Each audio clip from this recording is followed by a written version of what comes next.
Oh. No, that's kind of cool. See, if I could, I would love to design a game. I mean, I have all the makings to do so. I just have zero programming skills nor access to people who could do it for me. I mean, I'd be more than happy to share all the, the stuff that come with it. But, like, if I was going to create an MMO, I would want it to be like Guild Wars. You buy it and you have it for fucking life. No monthly shit. You know? You can pay in more money if you want this cosmetic, this and that and everything, but it's still, once again, it's not a power play. It's not a, hey, you pay this and you're stronger than everybody else bullshit.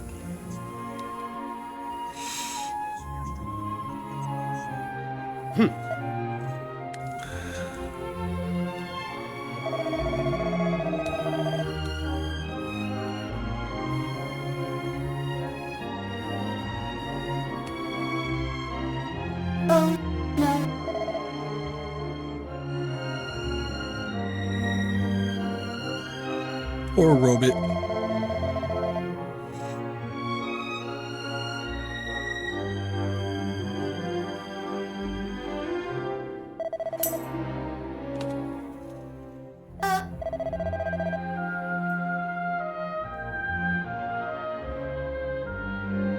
Good.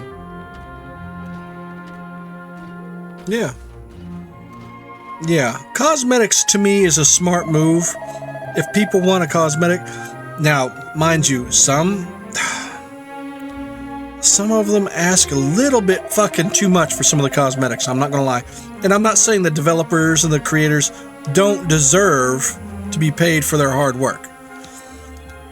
It's just, they're asking lots. Like my Trails series or Tales series and a couple others, some of those cosmetics are pricey. And it's like, as much as I love the artwork or their candor to create these things, I don't want to pay that hefty price. Now, if you want to make it where, like in some cases, some of those games, buy the season pass and then you acquire all the cosmetic DLC, hey, right there. That, I'm good for that. Aww.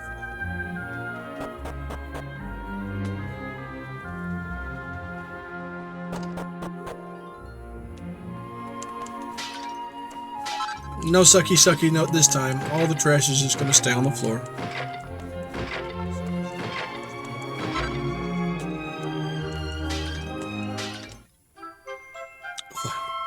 Gee Willikers, Batman.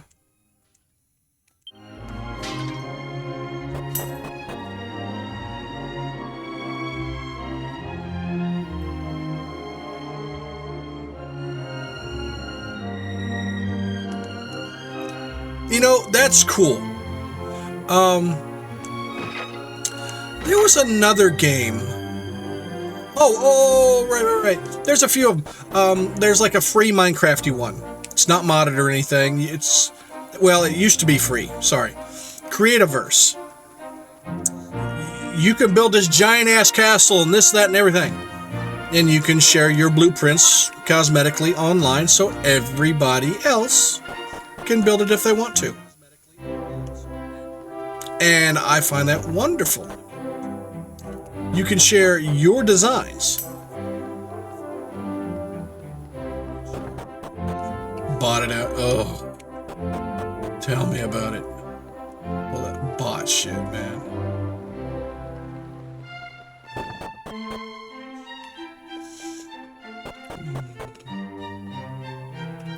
The only using real money on a game Indeed that I like is the World of Warcraft thing. You buy that item that you can sell in the auction house, and if somebody else has the in-game currency, they can buy it, redeem it, and that gives them another month of World of Warcraft. That I like, because you're paying your money to give somebody else a month of time. And in return, you're getting money in the game, which you wanted. Huh? I don't think I ever used Diablo 3's auction house, and that only lasted for so long before they shut it down, wasn't it?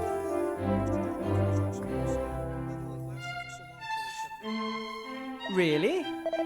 But I heard there was some good stuff.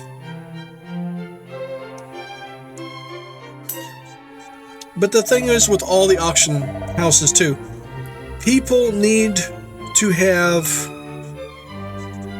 I guess you say, moderated auctions, as in they can't charge stupid, insane prices. That's the problem with a lot of auction houses in a lot of games. I understand supply, demand, blah, blah, blah, blah. Okay, I get that, okay? Rarity of this item, so I'm going to charge extra for it, blah, blah, blah. Okay, you know what? I get it. But there needs to be a cap, or it needs to be a true auction. You're able to set it to a certain amount, and then people bid on it. And then after so much time, the highest bidder wins.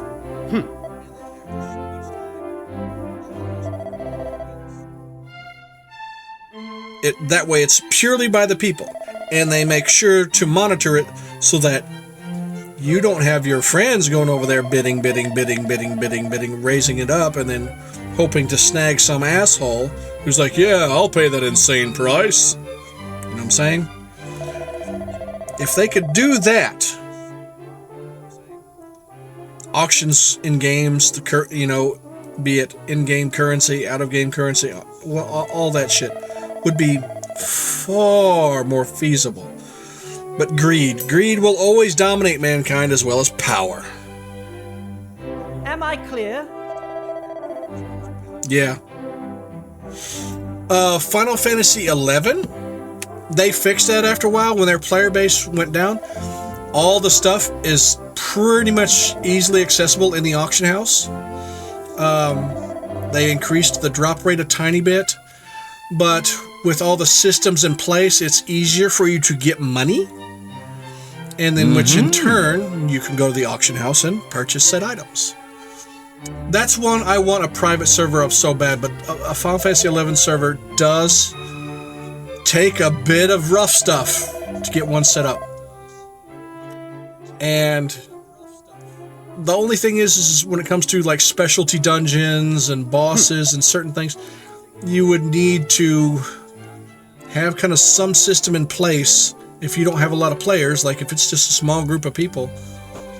That way, when you went into the instances where it's not just a single party, but you're supposed to have 3-4 parties in there at the same time to fight a boss, there you go. You know, you could get powered up. Some of the free Warcraft servers did that. When you stepped into a dungeon, if you were alone, you got a buff. But it was only a buff enough so that way it puts you on par with the dungeon. So that way your strength equaled the dungeon. Kind of the inverse of how they do with the hit points and stuff like that on a lot of games, like V Rising. When I'm fighting a boss dude, that's one thing. When somebody else attacks it, it doubles its hit points. It makes it more difficult to kill. Same for the Warcraft Online, stuff when it comes to a lot of the creatures. When more people fight it, the hit points increase, except for the bosses, in the dungeons, because it's crazy. Where am I going? Huh.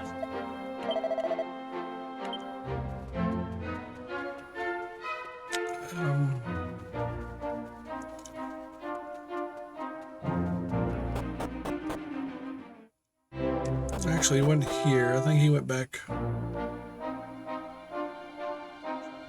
No, it says here. Okay. What? Are you seriously? Well, it's one of those things. There you go.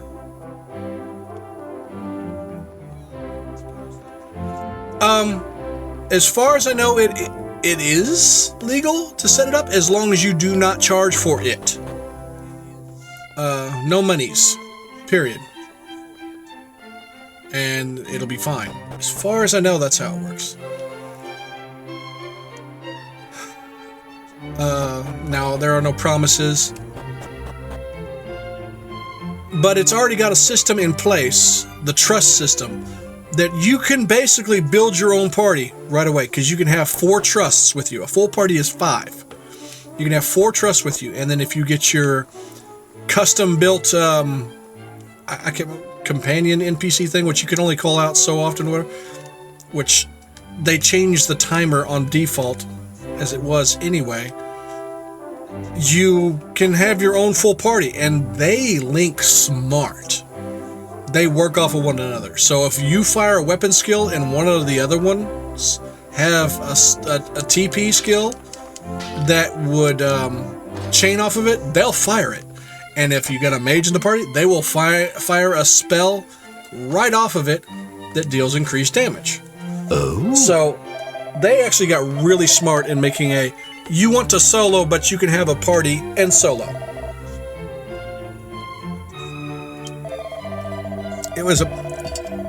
And Final Fantasy XI is more tactical.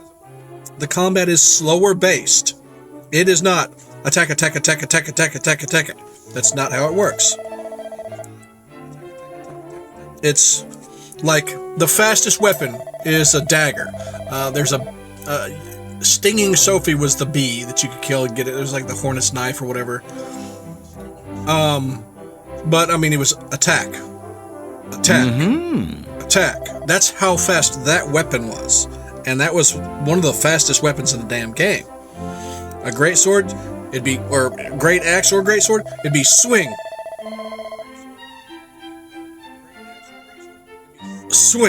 I mean, that's the duration in between. But by doing that too, you had the time in between different bits. Okay, we need to heal. We need to do this. It allowed tactical refinement of your system.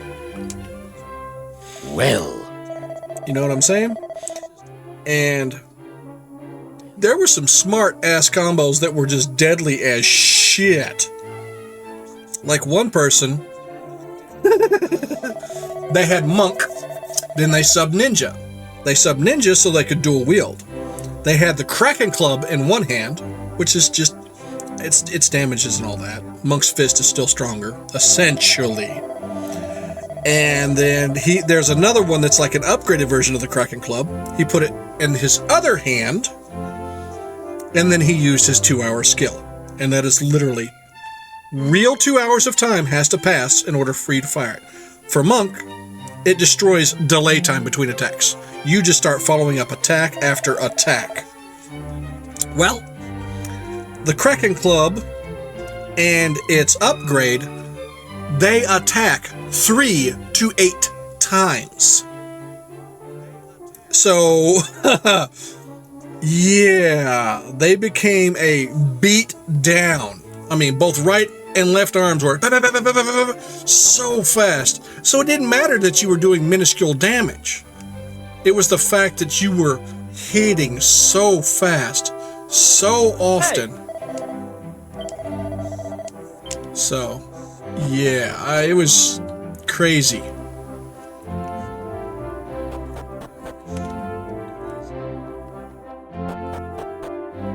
And that was another one of those too. You had to be careful.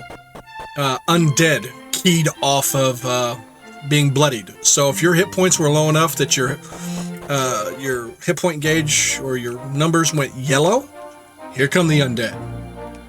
If you cast magic around elementals, they attacked. I loved that system. And then there was Bastock Mines or something. It's over in the Bastock region. God, it's been so long. There was a mine system, and you could see through this crack in the wall, and there was a bunny there. Well, if you had a ranged weapon, you could poke the bunny. Well, then the bunny would take off, and it's coming to get you. Well,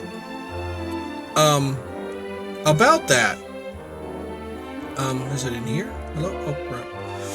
It would drag any other bunny it ran across. It had a link system, so you aggroed the one, and then you pissed off its buddies.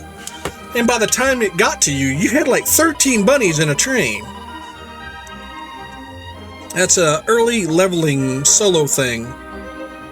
Because you could stand there with just your one dude and fend them off, because they weren't overly strong. they weren't giving you super loot or anything, but the